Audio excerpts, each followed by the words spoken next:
Guys, welcome to my channel. Ngayong araw isisimulan natin maglinis ng wheel and tire, preferably whole body wash. So simulan natin.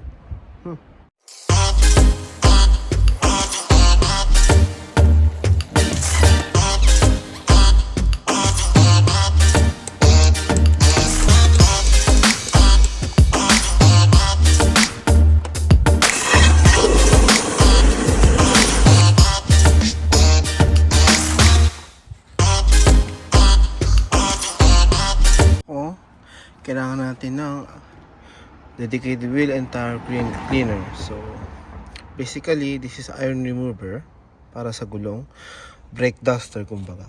So, lagyan lang natin.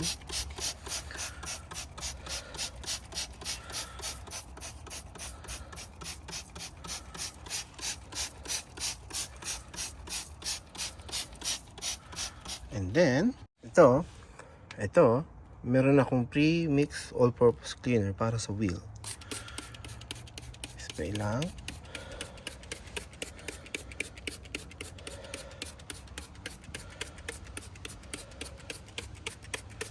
Yan. Ano? Nag-iiba yung kulay ito. So yung mga iron, tatanggal. Brake dust. Ayan. Next step, scrub the tires. Yung ginagamit ko, regular car shampoo lang and trusty tire brush.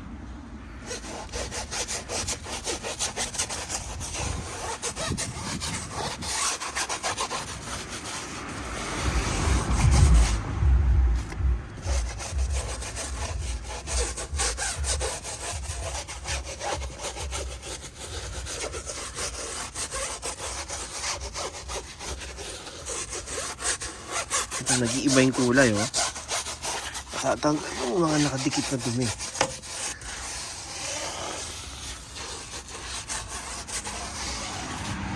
And then, what I like to do next is add some foam.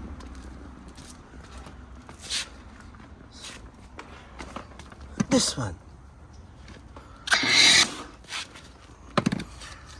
So, adjust lang natin yung size. Yan.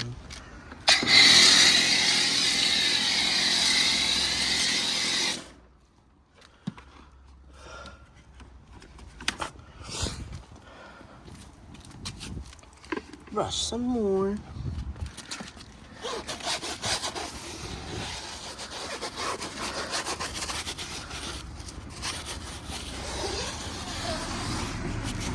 What I like to do next is use a detailing brush sa gulong. What I like to do next, use this brush para sa inner barrel ng sasakyan. Sorry, ng gulong. Like that. So, from top to bottom, dito.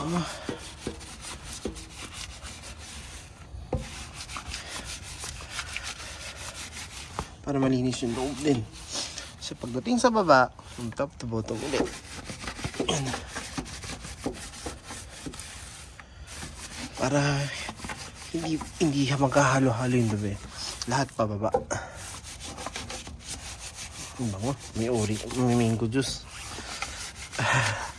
Ayos yung shampoo, ah.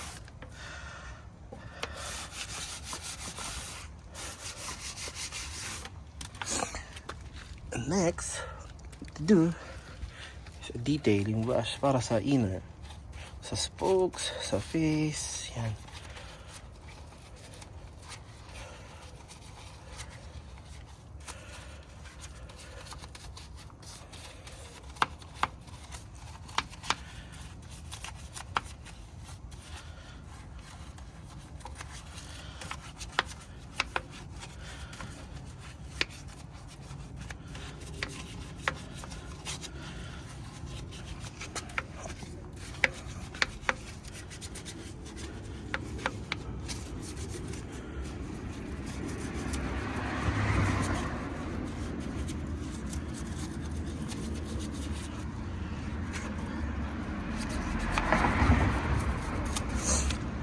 lug nuts. Ito, para malinis din.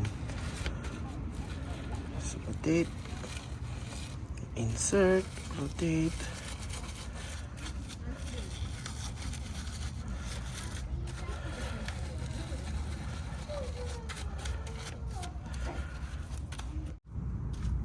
And I like to use gumagamit din ako ng dedicated wash mitt para sa face ng wheel. Para meaning dito ko lang siya gagamitin. So hindi mako-contaminate yung tubig, yung ibang gamit panlinis. So itong isang to pang para lang siya sa gulong.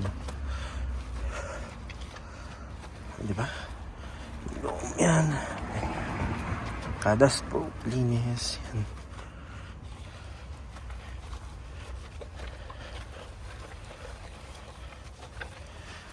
That's how you clean tire. After malinisan, just wash it off with a pressure washer.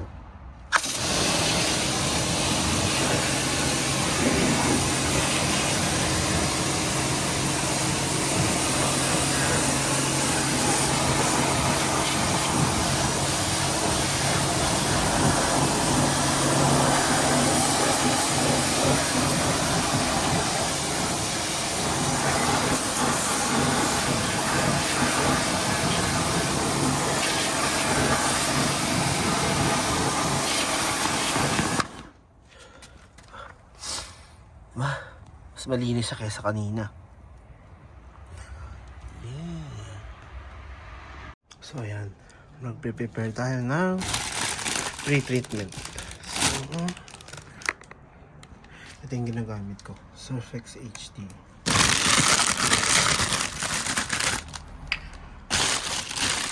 So meron ako dito halos 400 ml ng tubig. Lagyan na natin roughly 50 ml. Yan.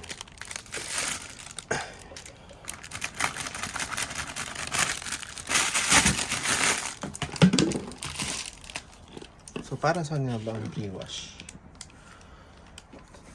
Ginagamit ito para yan.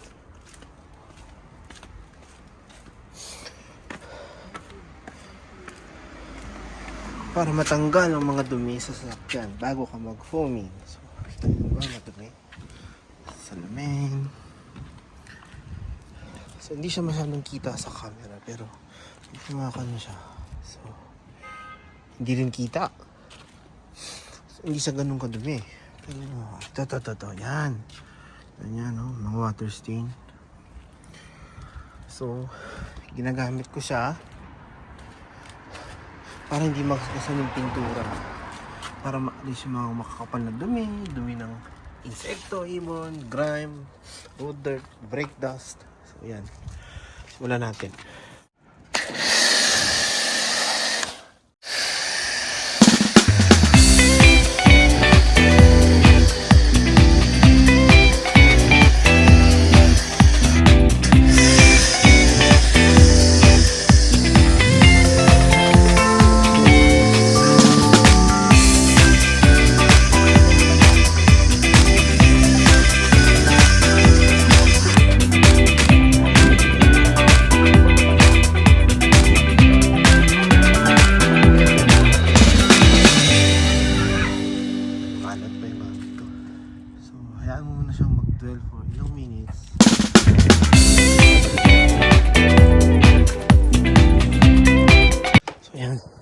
Gumapang na pababaharos lahat ng pre-wash. So, kailangan lang i-rinse yung sasakyan.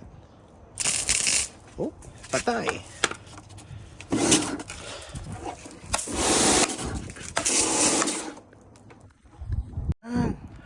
Ayan. Okay. Linis na. Next is foam tayo. Meron na akong ni-ready dito na mixture ng soap, shampoo pala, bale. So, ito yung ginagamit ko. May mango siya, citrus mango. So, maliit lang naman yung maliit lang yung sasakyan. So, pwede na yung ganito lang. So, mas maraming shampoo, mas makapal yung foam. Isa yun sa mga pwede nyong gawin para mas makapal yung foam nyo. Hindi siya runny pero makapal. So, tara!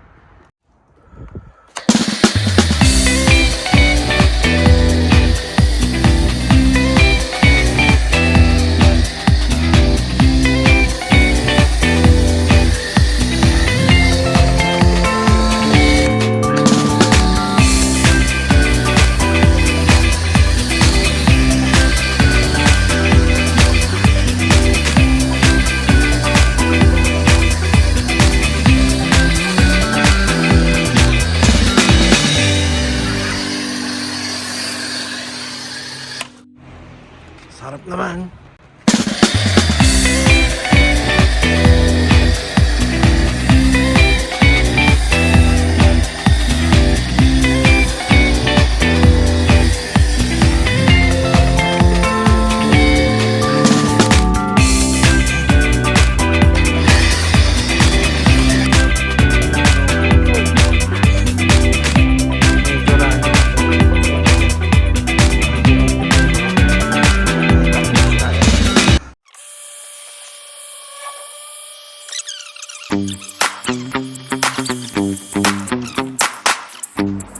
Ako, ginagamit is this mouthwash. Gawa daw siya sa balahibo ng tupa.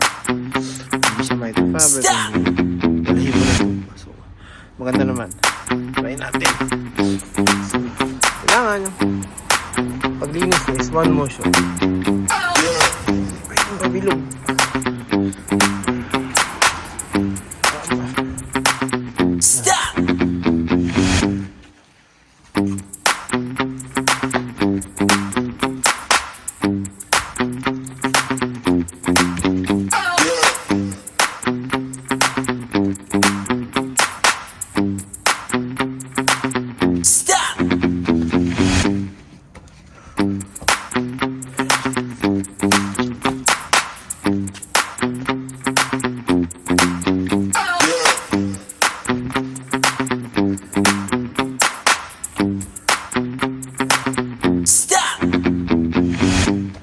Bintana.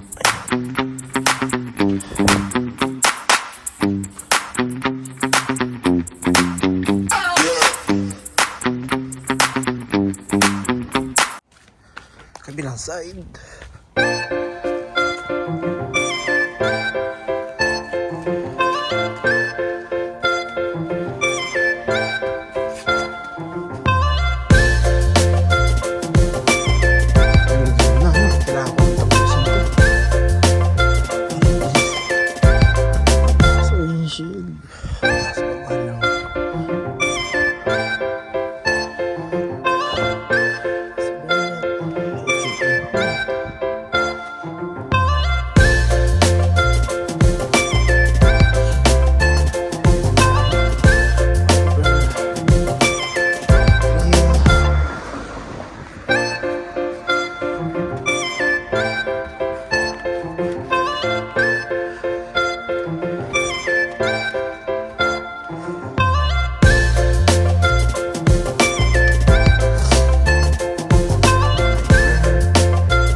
So yan, gumamit na ako ng flash. Hindi makita eh. So let's rinse it off.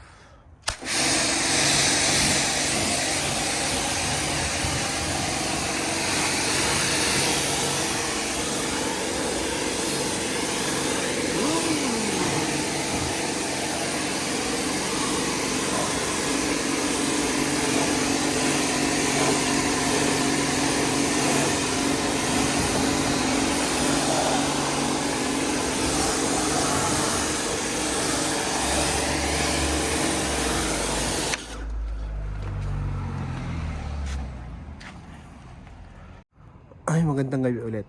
So, natapos din tayo. Inabot na ako ng gabi. Alas 7 na ng gabi dito. So, Pakita ko sa inyo. So ayan. Tapos na rin siya. Mas malinis kaya sa kanina. Pasensya na kung inabot na ng gabi. Madilim talaga yun. Nilagyan ko na rin ng glass coating. Hindi naman glass coating, repellent lang. Lahat ng bintana. So, ayun. Tapos na siya. So, ayan. So, ulutin ulit ha. Maraming salamat po.